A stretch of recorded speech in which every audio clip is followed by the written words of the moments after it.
दूसरे गुरु के पैर में लगाए, तो कहा जाता है कि हमारे अंदर भी ओरा होती है, हमारे अंदर भी चित्त शक्ति जिसको शास्त्रों में कहा गया है, वो शक्ति हर समय प्रवाहित होती है। तो जैसे ही मैंने अपने 10 उंगली गुरु के श्रेष्ठ व्यक्ति के चरणों में लगाई और उस महापुरुष का हाथ हमारे सिर पे आया, तो हम उसकी पूरी ओरा से कनेक्टेड हो गए।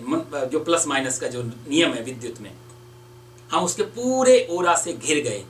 तो भी उसके पास जो सकारात्मक ऊर्जाएं हैं, जो अच्छे भाव हैं, वो हमारे तरफ कहीं ना कहीं ट्रांसफ़र हो जाते हैं। जैसे हम लोग चिप वगैरह लगाते हैं, डेटा ट्रांसफ़र कर लेते हैं, तो वही एक प्रोसेस होता है इसमें। वैज्ञानिक यदि भाषा में कहा जाए, दंडवत रूप में हम पूरे व्यक्ति से कनेक्टेड हो जाते हैं। उसके पैरों में हमारा हाथ और हमारे सिर पे उसका हाथ।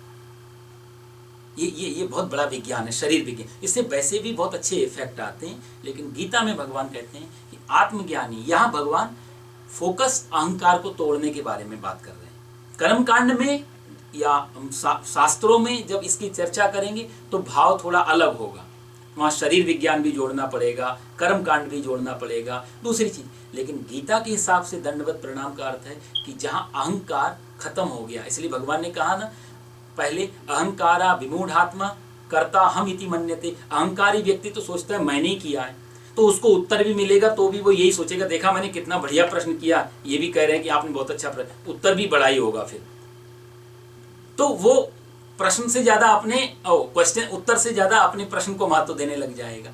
तो भगवान कहते हैं कि तू अपने प्रश्न करने के तरीके को समझ ले। जब तेरा प्रश्न करने का तू सही में प्रश्नकर्ता बन जाएगा आत्मज्ञान के विषय में, तब तेरे को पूछना नहीं पड़ेगा। तत्वज्ञानी तुझे खुद ही उत्तर देंगे। और साहब, ये कला हमारे शास्त्रों में लिखा है कि मनुष्यों में तो ना के बराबरी होती है, कि अहंकार धीरे धीरे बढ़ता ही रहता है समाज। देवताओं में भी नहीं होती झुकने की कला। ये बड़ा कठिन काम है।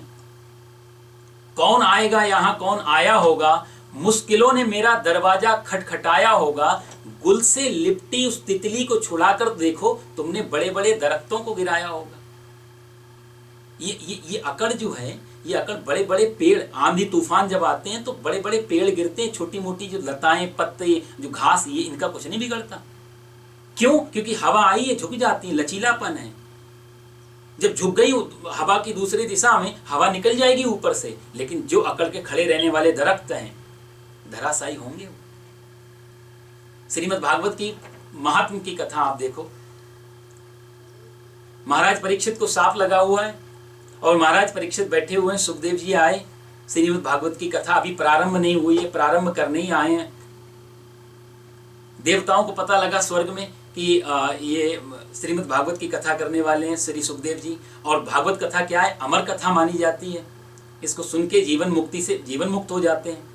क्योंकि हमारे पास एक जीवन है, पशुओं के पास दूसरा जीवन है, देवताओं के पास तीसरा जीवन, जीवन तीनों के पास है। एक दिव्य जीवन है, एक सामान्य जीवन है, एक अधो जीवन है। लेकिन पूरा हो, और मजे की जीवन का मतलब यही हो रहा है, जो जिंदगी हम मान के चलते हैं घट रही है, पशुओं की भी घट रही है, इंसान की भी घट रही है, देवताओं की भी घट रही है। इसलिए उनकी भी एक उम्र है, हमसे ज्यादा है। हमारी भी उम्र है, पशुओं से ज्यादा है, पशुओं की भी उम्र है। पशुओं में भी विभाग है, हमारे यहाँ भी विभाग है। कछुआ सैकड़ों साल रह लेता है, क्या फर्क पड़ेगा? 1000 साल जिए भी, लेकिन बने तो कछुआ ही रहे। जीवन कितना लंबा हो वो ज्यादा जरूरी नहीं, पर जो करने आए उसको कर लिया तो जीवन शॉर्ट भी है। आप देखो स्वामी विवेकानंद जी कोई बहुत लंबा जीवन लेके नहीं आए, लेकिन पाना चाहिए, वो पाके चले गए, बात खत्म। आज भी उनके अमर मानते हैं।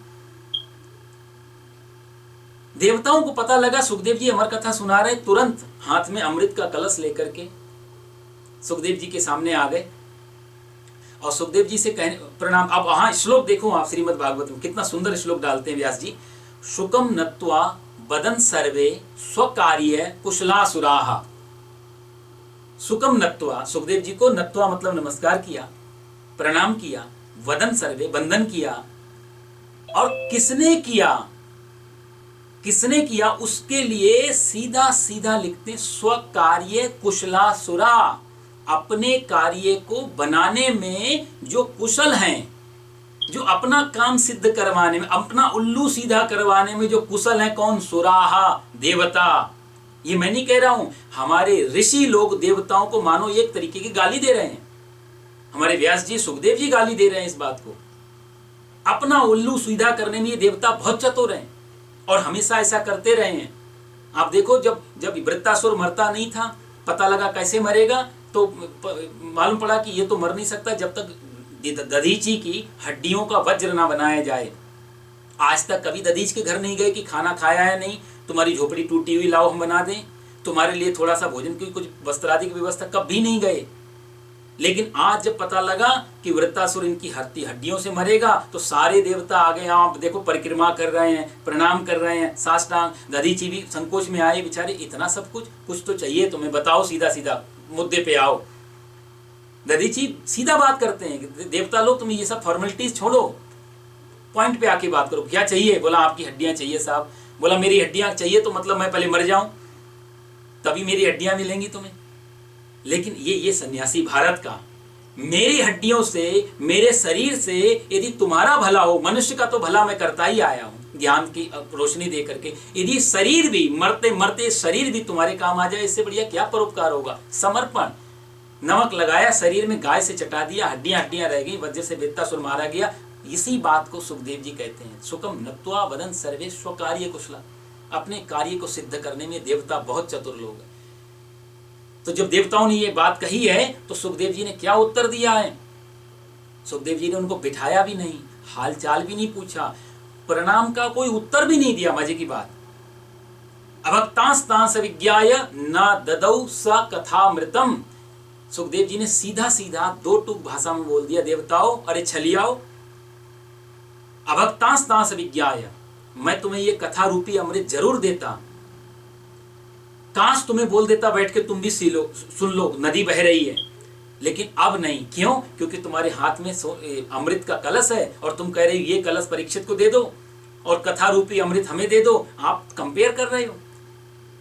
क्वा कथा क्वा सुधा लोके क्वा काचा क्वा मलिन महान। कहाँ कथा, कहाँ तुम्हारा स्वर्ग का अमृत? सिर्फ टाइम तो बढ़ा रहा है। यहाँ का जीवन 100 साल का, तुम्हारा अमृत 1000 साल, लाख साल, प्रलय तक ले जाएगा, लेकिन जीवन तो खत्म करेगा। क्वा स्वधा क्वा कथा लोके क्वा काचा क्वा मणिर्मान। कहाँ कांच का टुकड़ा और कहाँ मणि?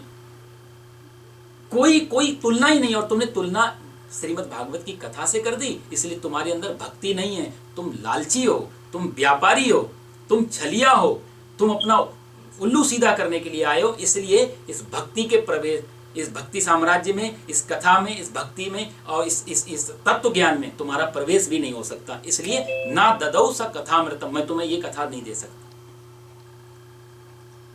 भगवान अर्जुन से वही बात कहते हैं, तद विद्धि प्रणिपातेन।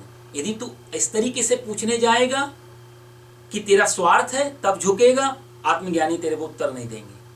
यदि तुझे लगेगा कि मैं बहुत महान हूं, प्रश्न कर रहा हूं, तब भी नहीं। अहंकार लेके जाएगा, तब भी नहीं। विद्धि प्रणिपातेन, अच्छी तरह से जब झुक जाएगा तब जाकर के तेरे को उपदेश मिलेगा। वही परीक्षित जिसके लिए सुखदेव जी ने देवताओं को साफ मना कर दिया, वही परीक्षित जब प्रश्न करते हैं 6 पहले स्कंद के समाप्ति में, तो सुखदेव जी के मुंह से क्या निकलता है? वरीया ने सत्य प्रश्न कृतो लोक हितो निरपा। अरे परीक्षित, ये प्रश्न का उत्तर तुम्हारे काम ही नहीं आएगा। कृतो लोक हितो निरपा, तुमने पूरे संसार के हित के लिए प्रश्न किया है, इसलिए मैं जरूर उत्तर दूंगा। क्योंकि परीक्षित ने पात्रता तैयार की। और देखो आप, परीक्षित भी गुरु जी को ढूंढने, हमारी जितनी भी कथाएं हैं, उदाहरण देने का टाइम नहीं है, जितनी भी कथाएं हैं आप देखो, कभी भी शिष्य भाग के ढूंढ नहीं रहा है। प्रहलाद जी ढूंढने नहीं गए, सिर्फ खड़े हैं, हरि बोल नारायण नारायण करते, खंबे से फाड़ के गुरु जी निकलते हैं।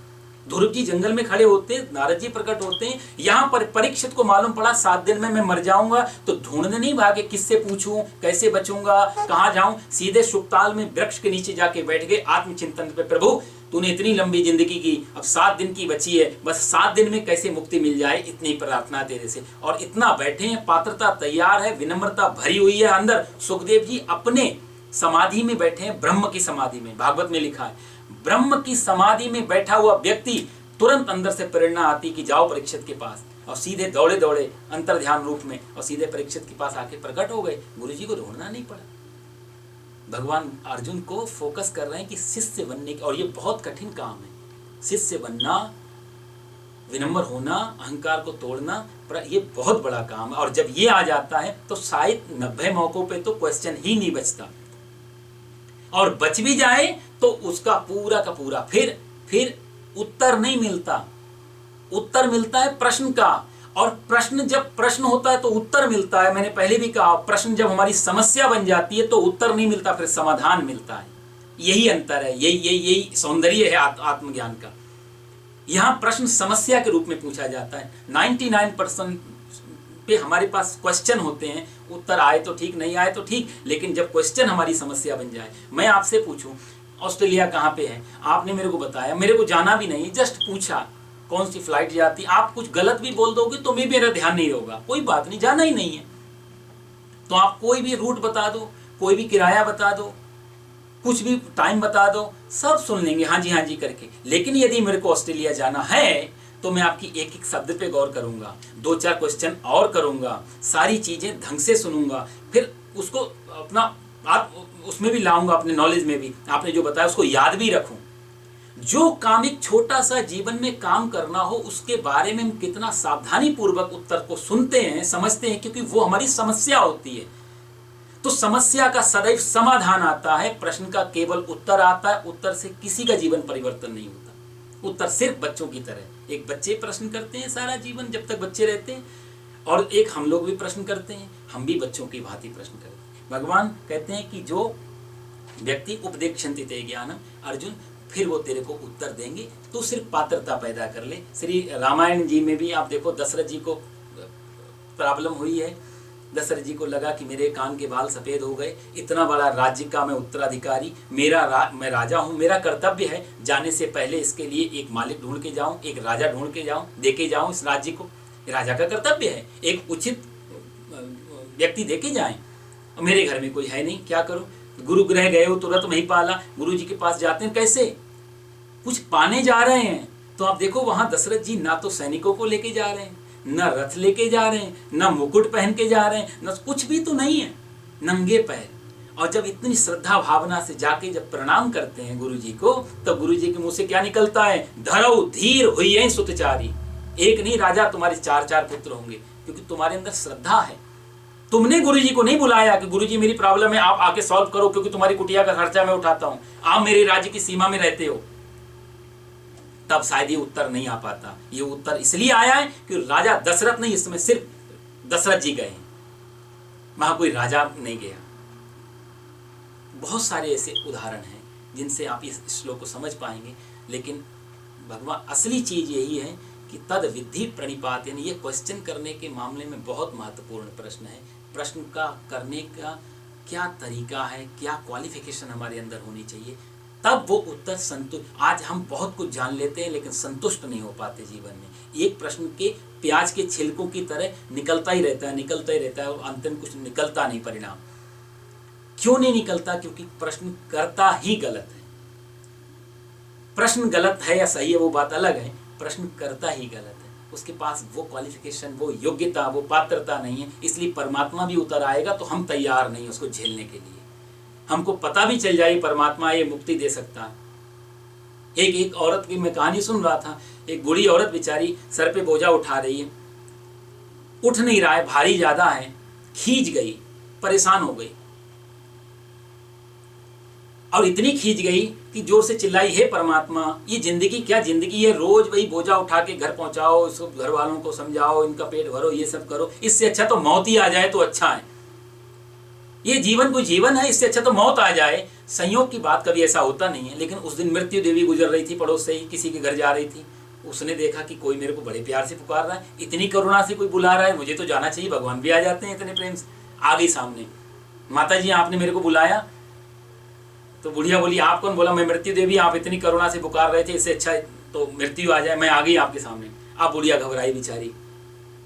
अरे आप भी कहा, मजाक को भी सही समझ लेते हो, मैंने इसलिए तो ना बुलाया, आप मेरा बोझा नहीं उठाया जा रहा है, जरा बोझा उठवा के मेरे सिर पे रखवा दो, यहाँ कोई दूसरा दिख भी नहीं रहा है, मेरा ये बोझा उठवा दे। हम मृत्यु से भी बोझा उठवा के आगे बढ़ जाते हैं, जीने की इतनी इच्छा। तद विद्धि प्रणिपाते, जानना चाहते हैं तो जानने की क्वालिफिकेशन भी अंदर हो, योग्यता भी हो, पात्रता भी हो। इसलिए कबीरदास बहुत सुंदर इस बात में ही कहते हैं। कबीरदास के पास एक आदमी आया, उसने कहा कि मेरी माँ ने कहा है कि वो आदमी बनारस से पढ़ के आया था, काशी से, और काशी में इतना उसने पढ़ाई की, इतनी पढ़ाई की कि काशी के विद्वानों ने उसको सर्वजय शास्त्री, सारे शास्त्रों में जानकारी, सारे शास्त्रों का ज्ञाता, तो सर्वजय शास्त्री की को उपाधि दे दी उसको। वो आदि ने उपाधि ली, घर पे आया, माँ के पास बोला, माँ देखो मैं काशी में पढ़ के आ गया, शास्त्रार्थ भी हो गया, परीक्षाएं भी हो गई, काशी के विद्वानों ने मेरे को उपाधि दी है सर्वजय शास्त्री। माँ रसोई में कुछ काम कर रही थी, रख दे बेटा कोई बात नहीं। अरे माँ तुम्हें कुछ अच्छा नहीं लगा, इतनी मेहनत से मेरे को इतनी बड़ी उपाधि मिली है।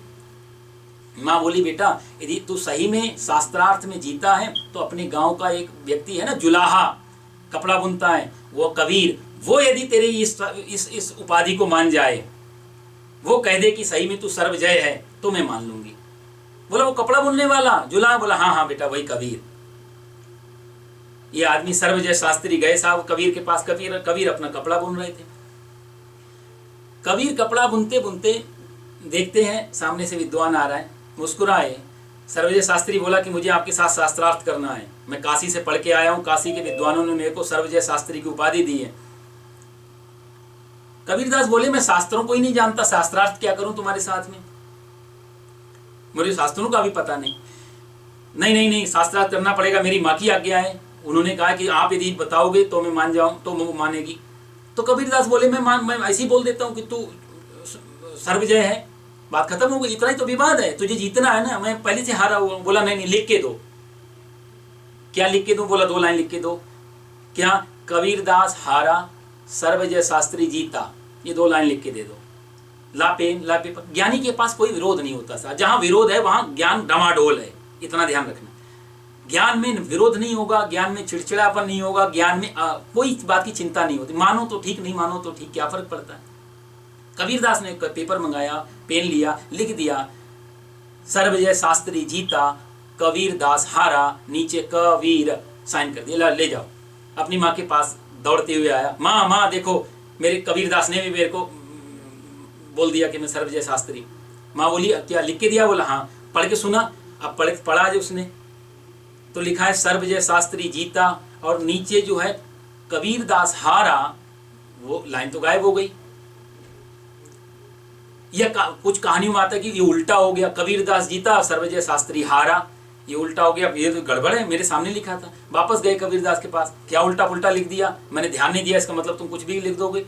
बोला क्या हुआ? बोला ये तो उल्टा हो गया, कबीरदास जीता सर्वजय शास्त्री हारा, दोबारा लिखो।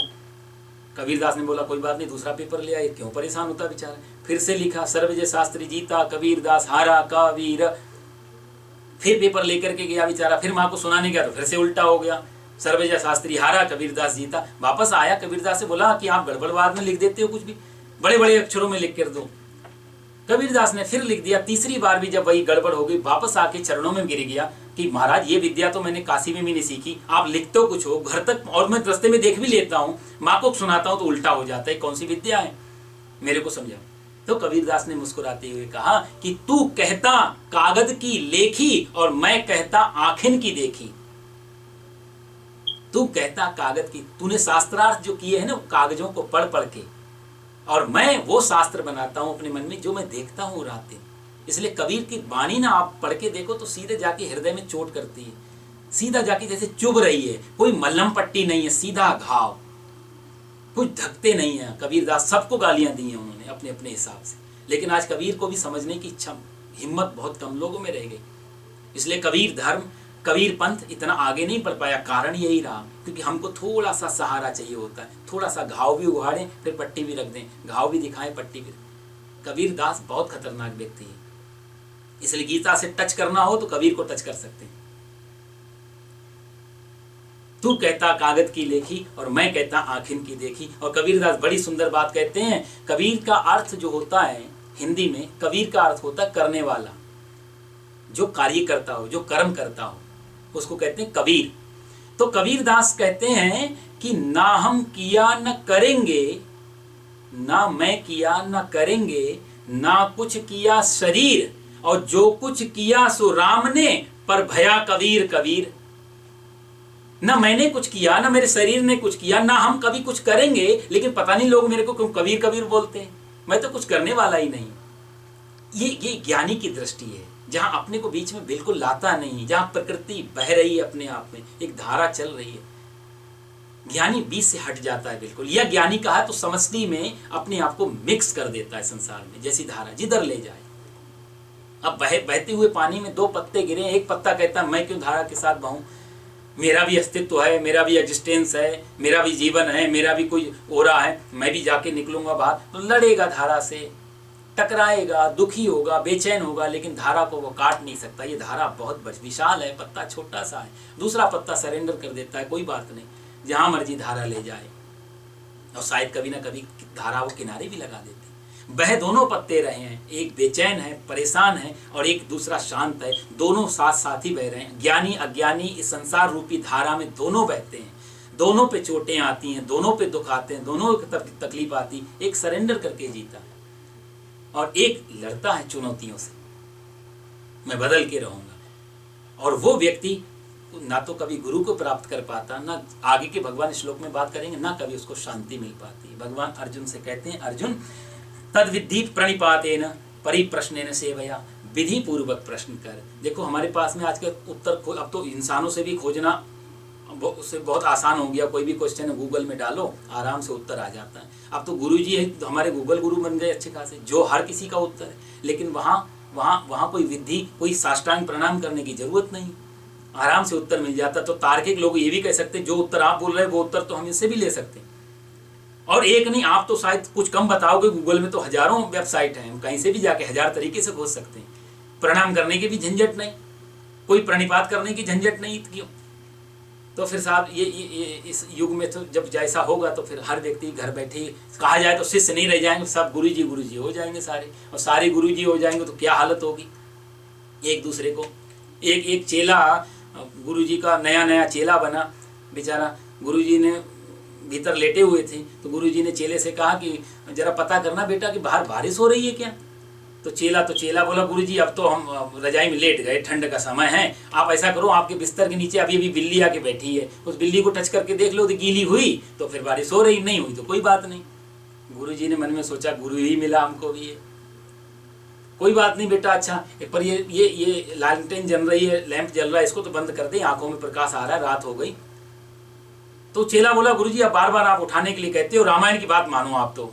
बोला रामायण की बात? बोला हाँ। बोला रामायण में क्या लिखा है? बोला तुलसीदास जी कहते हैं, मूंदिए नैन कतऊ कछुनाई, आंख बंद कर लो तो दिन में भी रात है, आप तो रजाई ओढ़ लो आराम से, दीपक तो बंद है समझ लो। तो ऐसे भी लोग तद विद्धि प्रणिपाते, प्रश्न करने का गुरु बनना और शिष्य बनना बहुत कठिन चीज। और आजकल के युग में जहाँ हमको बहुत सारी जानकारियां हमारे पास इकट्ठी हो चुकी हैं, और उस स्थिति में झुकना, जहाँ हमारा एक स्टेटस है, हमारा एक व्यक्तित्व है, हमारी एक पहचान है, बहुत कठिन काम है। ये श्लोक आज के युग में बहुत काम का है, और आगे भी कभी इसके बीच में व्याख्या करेंगे। लेकिन अर्जुन के से भगवान ये समझ लो, कहा ना गीता के कुछ ऐसे अमृत अमूल्य आएंगे रत्न जो हमारे बहुत नज़दीक जिंदगी में महत्व रखते हैं, तो उन्हीं में से ये श्लोक है। भगवान कहते हैं तद विद्धि प्रणिपातेन, अर्जुन झुकना सीख, और फिर क्या होगा, फिर तेरे को वो ज्ञान मिल जाएगा। तो 35वें श्लोक में भगवान कहते हैं, आगे हम लोग बढ़ेंगे,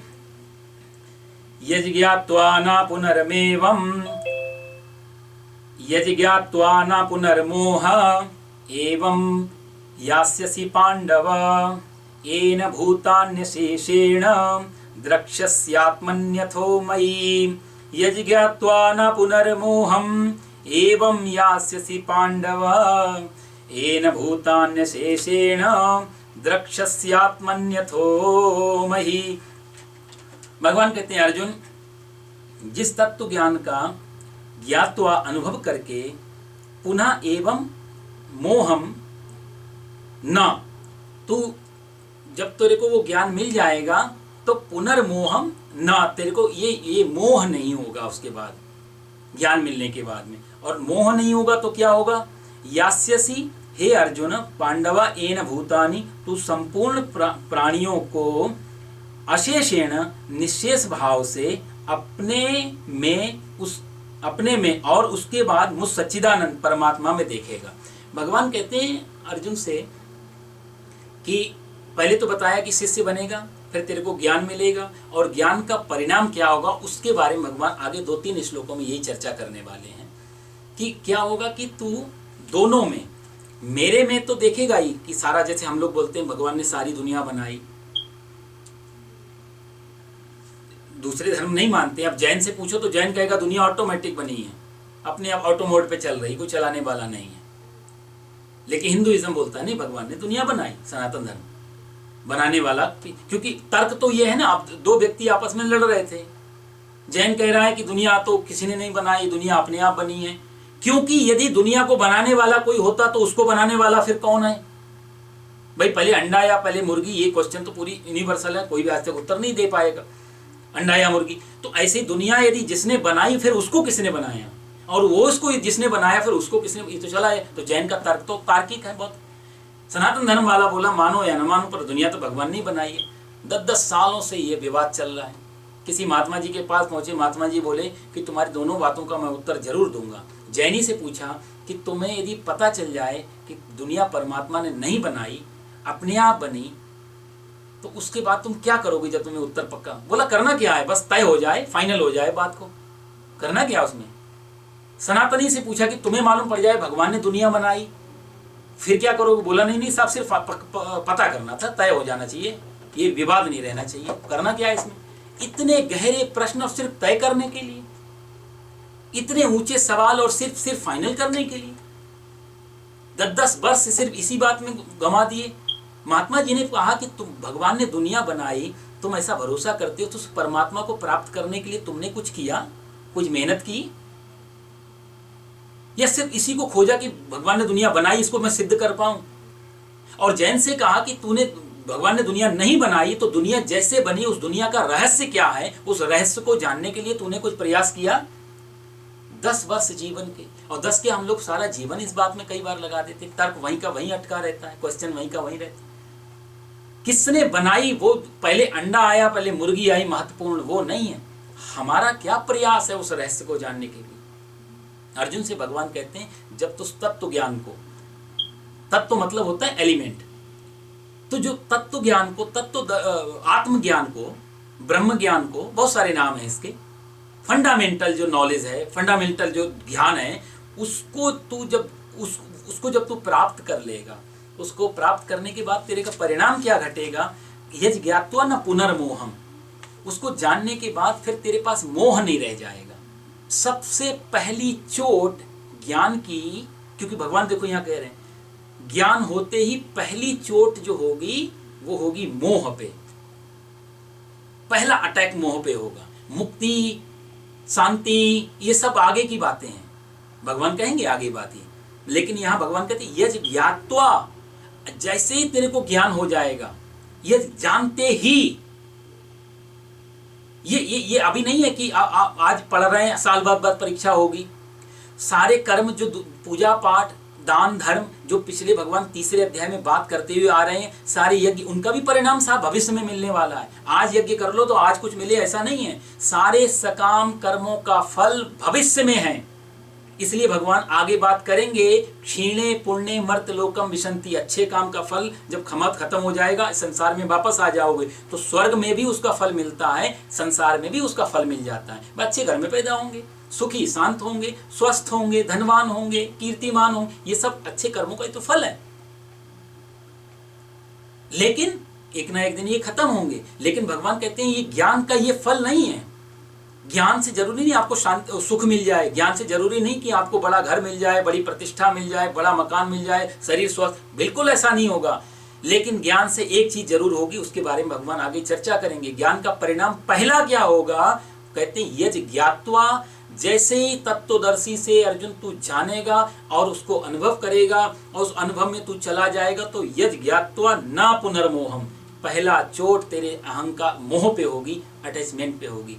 तो दोबारा से मोह में नहीं पड़ पाएगा, दोबारा से तुझे ये बीमारी नहीं हो पाएगी। ये ज्ञान रूपी वैक्सीन लग गई तो ये दोबारा से बीमारी आने वाली नहीं है। ये हमेशा के लिए अंदर इम्यूनिटी तैयार हो जाएगी, एंटीबॉडी तैयार हो जाएगी, जैसे आजकल की भाषा में बोल, लड़ेगी। मोह आएगा तो अंदर बैठा हुआ जो चीज है वो उसके तुरंत बनी, मेरा नहीं है। मोह पे पहली चोट होगी। और अक्सर ऐसा ही होता है, ज्ञान जब हो जाता है तो सबसे पहले मोह खत्म होता है। मोह को भगवान क्यों इतना महत्व दे रहे हैं? आने वाले श्लोकों में भगवान शांति की बात करेंगे, सुख की बात करेंगे, अचिरेणाधिगच्छति, शांति प्राप्त हो जाएगी,